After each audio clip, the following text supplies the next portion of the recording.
చూడమ్మా అవని, ఇలా చెప్తున్నానని ఏమీ అనుకోకు. బల్లి పడ్డవాళ్ళు ఈ యాగం దగ్గర ఉండటం అంత మంచిది కాదమ్మా అని పల్లెటూరి ప్రజలు చెప్తూ ఉంటారు. ఇంకా మీరు ఇలాంటి మూఢనమ్మకాలతో బ్రతుకుతున్నారేంటండి?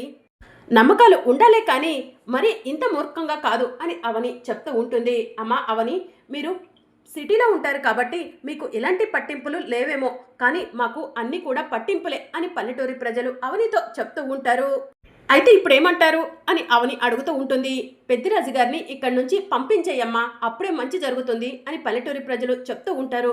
మనమంతా ఇక్కడుంటే మా అన్నయ్య మాత్రం ఇక్కడి నుంచి వెళ్ళిపోవడం ఏంటి అని అవని అంటూ ఉంటుంది. అమ్మ అవని, పర్వాలేదు నేను వెళ్తాను అని పెద్దిరాజు చెప్తూ ఉంటాడు.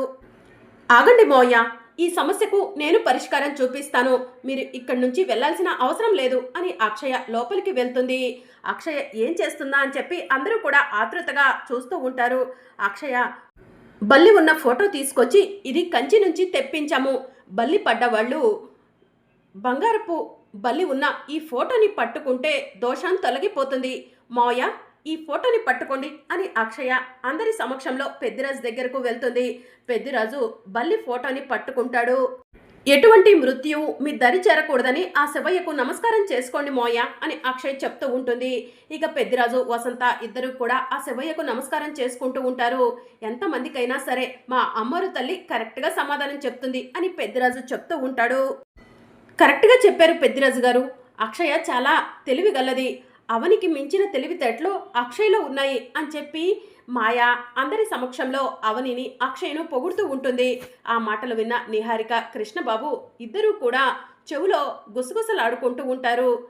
బంగారం, మాయ మేడం ఏంటి అవనిని అంతలా పొగిడేస్తుంది అని చెప్పి కృష్ణబాబు అడుగుతూ ఉంటాడు. ఇక్కడ అందరూ యాక్టర్లే, నటించమంటే జీవించేస్తున్నారు అని చెప్పి నిహారిక కృష్ణబాబుతో చెప్తూ ఉంటుంది. ఇక అందరూ సైలెంట్గా ఉండండి, స్వామీజీ రాగానే యాగం మొదలు పెడతారు అని చెప్పి మాయా అందరి సమక్షంలో చెప్తూ ఉంటుంది. ఆ వసీకర అసలు ఏం చేస్తుంది? కుటుంబంలో ముఖ్యమైన వ్యక్తిని ఈ లోకంలో లేకుండా చేస్తానని చెప్పింది. ఆ ముఖ్యమైన వ్యక్తి ఈ పెద్దిరాజేనా? పెద్దిరాజుకి ఏం జరిగినా కూడా ఎవరు పట్టించుకోరు అని చెప్పి మాయ తనలో తానే అనుకుంటూ పక్కకు వెళ్తుంది. అవని మాయ దగ్గరకు వెళ్ళి, ఇక్కడ ఏం చేస్తున్నావు? ఆ వసీకరతో మాట్లాడటానికి వచ్చావా అని చెప్పి అవని మాయను అడుగుతూ ఉంటుంది. వసీకర్తో నేనెలా మాట్లాడగలను? నా దగ్గర ఫోన్ కూడా లేదు అని మాయ చెప్తూ ఉంటుంది. మామూలు మనుషులకైతే ఫోన్ కావాలి, మాయలు మంత్రాలు తెలిసిన నీకు ఫోన్ ఎందుకే అని చెప్పి అవని అడుగుతూ ఉంటుంది. నా కూతురు అక్షయ్ను కోటలోకి పంపించిన తరువాత నా కూతురు అక్షయ్ను బలిచ్చి ముక్కు పుడకను ఎలా సొంతం చేసుకుందామా అని చూస్తున్నావా? నువ్వు అనుకున్నది ఏది కూడా జరగదు. జగన్నాథం గారిని, రవీంద్రను మోసం చేసి ఆ ఇంట్లో కోడలిగా అడుగు పెట్టావేమో, కానీ త్వరలోనే నీ నిజ స్వరూపం బయటపడుతుంది. ఆ రోజు జగన్నాథం గారు రవీంద్రనే నీ ముక్కు కోసు మరి ఇంట్లో నుంచి బయటకు గెంటేస్తారు. ఆ వసీకర్తో కలిసి ఏయో ఒకటి పిచ్చి పనులు చేద్దామనుకుంటున్నావేమో, ఈ యాగం ఆపటానికి ప్రయత్నాలు చేస్తావేమో, అన్నిటినీ కూడా పక్కన పెట్టి మనసులో ఉన్న కుళ్ళుని వదిలిపెట్టి ప్రశాంతంగా ఉండు అని చెప్పి అవని అంటుంది. నువ్వు అవునన్నా కాదన్నా ముక్కు పుడకను ఎలాగైనా నేనే దక్కించుకుంటాను. ఆ తరువాత నేను ఈ ప్రపంచాన్ని శాసించే స్థానంలో నిల్చోబెడతాను. ఈ భూలోకంలో ఉండగానే నీకు నీ కూతురికి చుక్కలు చూపిస్తాను అని మాయ చెప్తూ ఉంటుంది. నీకు అంత సీన్ లేదమ్మా, యాగం పూర్తయిపోయిన తర్వాత ఆ వశీకరణను అంతం చేస్తాను, ఆ తర్వాత నీ నిజ స్వరూపం కూడా బయట పెడతాను అని చెప్పి అవని అంటుంది. మాటలు చెప్పటం కాదు, చేసి చూపించు అని చెప్పి మాయ అంటూ ఉంటుంది. నీ శక్తిని, ఆ వశీకర శక్తిని నాకు చూపిద్దామనుకుంటున్నారేమో, కానీ నా శక్తి చూపిస్తే మీరు తట్టుకోలేవరు అని చెప్పి అవని మాయకు చెప్పి అక్కడి నుంచి వెళ్ళిపోతూ ఉంటుంది. వెళ్ళు అవని, నీ టైం నడుస్తుంది కాబట్టి నువ్వు అలా నాకు వార్నింగ్ ఇచ్చే స్థితిలో ఉన్నావు. నా టైం నడిచినప్పుడు నీకు, నీ కూతురికి భూలోకంలోనే నరకం చూపిస్తాను అని మాయ తనలో తానే అనుకుంటూ ఉంటుంది. అసలు ఇంతకీ ఆ వశీకర ఏం చేస్తుంది, ఎక్కడుంది అని చెప్పి మాయ తనలో తానే అనుకుంటూ ఉంటుంది. ఇక మరోవైపు వశీకర జడల మర్రిలో ఒక స్వరంగం ఉంటుంది. ఆ స్వరంగంలో కూర్చొని క్షుద్ర పూజలు చేస్తూ ఉంటుంది. అవని, నీ కూతుర్ని బ్రతికించుకోవడం కోసం నువ్వు యాగం జరిపిస్తున్నావు, కానీ నా ప్రాణాలను నేను దక్కించుకోవడం కోసం నేను కూడా ప్రత్యేక పూజలు చేస్తున్నాను. నువ్వు యాగం ఎలా పూర్తి చేస్తావో నేను కూడా చూస్తాను. కుటుంబంలో ముఖ్యమైన వ్యక్తిని ఈ లోకంలో లేకుండా చేసి నీ యాగాన్ని ఆగిపోయేలా చేస్తాను. అక్షయ కోటలోకి రాగానే ముక్కు పుడక దక్కించుకొని నీ కూతురు అక్షయను బలిచ్చేస్తాను అని వసీకర తనలో తానే అనుకుంటూ క్షుద్ర పూజలు చేస్తూ ఉంటుంది. ఇక మరోవైపు అవని అక్షయ ఇద్దరు కూడా పక్కకు వస్తారు. అమ్మా అక్షయ, అందరూ కూడా భయపడిపోతున్నారు. నీ మనసులో ఏముందో చెప్పమ్మా అని అవని అడుగుతూ ఉంటుంది. నా మనసులో ఎలాంటి భయం లేదమ్మా. కాకపోతే కృష్ణ పెద్దనాన్న, నిహారిక పెద్దమ్మ, వసంత అత్త మాట్లాడే మాటలను వింటుంటే కోపం వస్తుంది. వాళ్ళకు ఎక్కడ ఎలా మాట్లాడాలో కూడా తెలియట్లేదమ్మా అని అక్షయ్ చెప్తూ ఉంటుంది. అవునమ్మా అక్షయ, నువ్వు చెప్పింది కరెక్టే. వాళ్ళు మనుషులు పెరిగారే కానీ బుద్ధి పెరగలేదు.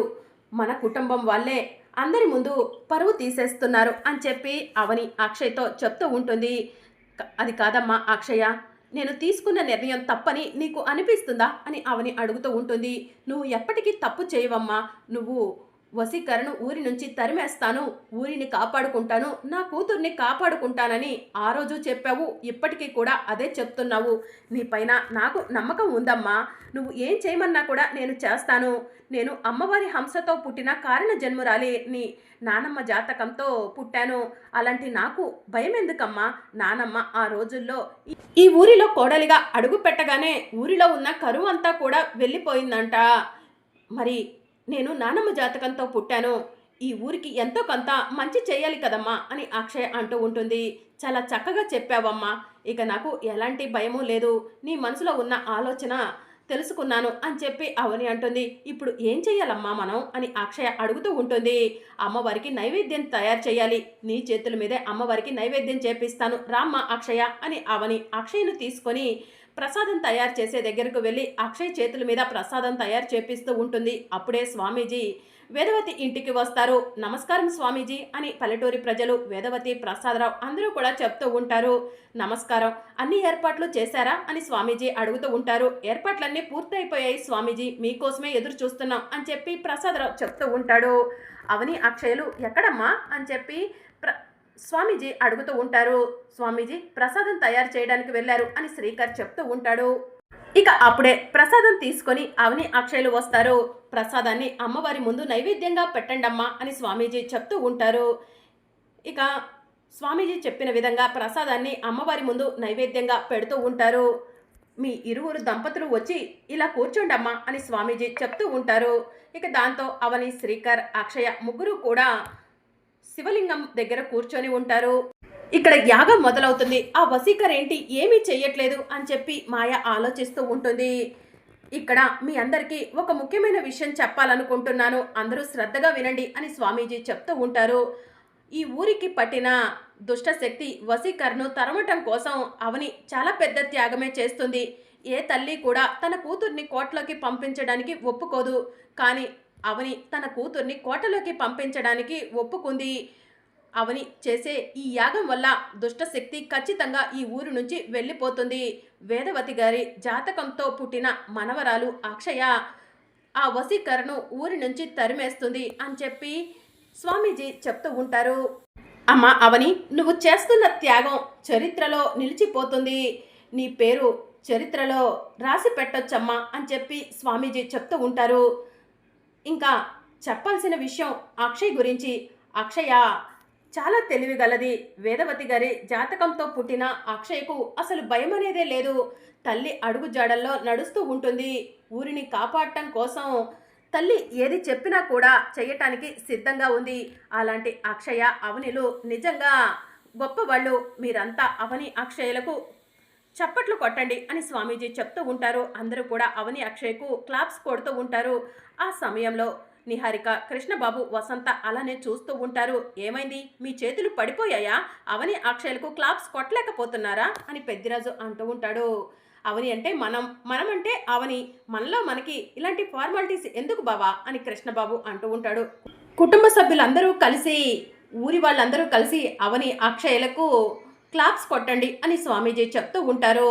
సరే స్వామీజీ, మీరు చెప్పినట్టుగానే అవని అక్షయ్ను పొగిడినట్టుగా క్లాప్స్ కొడతాము అని కృష్ణబాబు క్లాప్స్ కొడుతూ ఉంటాడు. అమ్మ అవని, నీకు మరో ముఖ్యమైన విషయం చెప్పాలి. యాగంలో కూర్చున్న తరువాత యాగం పూర్తయ్యే వరకు మీరు యాగంలో నుంచి లేవకూడదు. పక్కన పిడుగు పడ్డా కూడా లేవకూడదు. యాగం పూర్తవ్వటం వల్ల నీకు ఎంత మంచి జరుగుతుందో, యాగం మధ్యలో లేవటం వల్ల కూడా అంతకంటే ఎక్కువ చెడు జరుగుతుంది. ఆ వశీకర అంతం జరగాలి అంటే నువ్వు నిష్టగా ఈ యాగం పూర్తి చెయ్యాలమ్మా అని స్వామీజీ అవనికి చెప్తూ ఉంటారు. సరే స్వామీజీ అని చెప్పి అవని అంటుంది. ఇక మాయ కోపంగా పక్కకు వెళ్తుంది.